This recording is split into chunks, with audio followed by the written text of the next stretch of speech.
The world's indigenous peoples are the best guardians of nature, and among those indigenous peoples, there are more than 100 uncontacted tribes around the world. They are tribal and indigenous peoples who have no regular contact with mainstream society. And uncontacted tribes live in the Chaco forest in Paraguay, also in India and in West Papua. And the majority of uncontacted tribes live in the Amazon rainforest. They are living on and protecting the most biodiverse places on Earth. It's incredible. If you look at satellite imagery, you'll see that their lands are islands of green, in many cases surrounded by deforestation.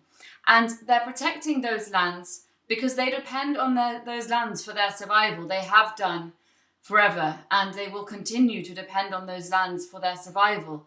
Uncontacted tribes, of course, can't communicate directly with us, but they do speak to us in a way. They show clearly that they don't want contact with outsiders by, for example, leaving crossed spears on forest paths or by pointing bows and arrows up towards passing planes.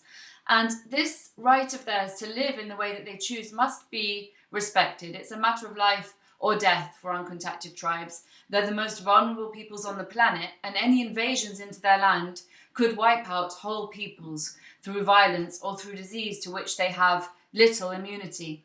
In Brazil at the moment, what we're seeing is a situation where President Bolsonaro has virtually declared war on Brazil's indigenous peoples, uncontacted tribes, and indigenous peoples who do have regular contact with mainstream society.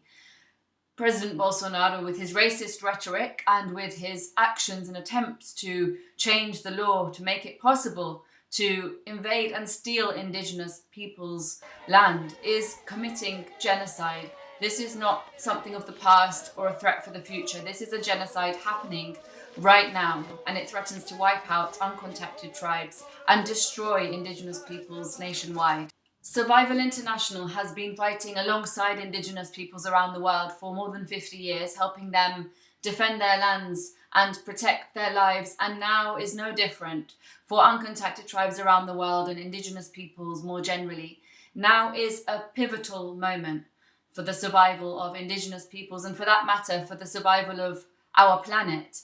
Indigenous peoples are our best allies, by far our best allies in the fight against climate change. So we really need more people around the world to be taking urgent action right now in order to allow the survival of indigenous peoples around the world and the survival of our planet.